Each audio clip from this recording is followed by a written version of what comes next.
Now, when men come in for plastic surgery, there are usually three categories of surgeries which are broadly seen.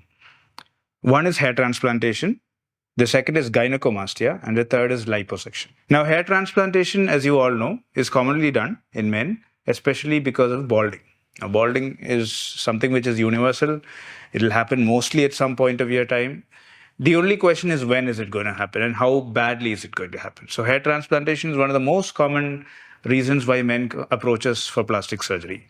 The second one is gynecomastia. Gynecomastia is mainly a puffy, enlarged chest or a puffy nipple, you can say. This is quite common. I think it is probably, if a man walks into our OPD, the first thing they usually think of is gynecomastia. So even we know where the conversation is going.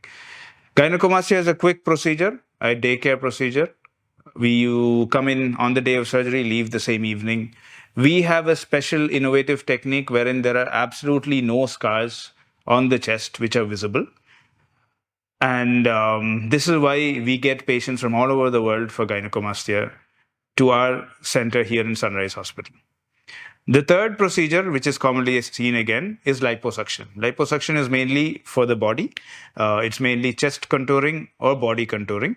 Body contouring mainly for the abdomen. So the majority of patients come in because they want to just shed a few inches off their abdomen. But we also have this special subset of patients who come in for a high definition liposuction, mainly to etch their abs, to have a more 3D defined apart from losing a few, sorry. The last category of patients is liposuction. Now, liposuction is mainly for the abdomen. A majority of patients come in just to lose a few inches so that they can look slightly trimmer. But we also have a subset of patients who are men who like to have a much more defined abdomen, to see those little abs, those curves, those chisels. So these are the three main procedures which we do: hair transplantation, gynecomastia, and liposuction for men. And surprisingly, all three are daycare procedures. Come in on the day of surgery, leave the next day or the same night of surgery.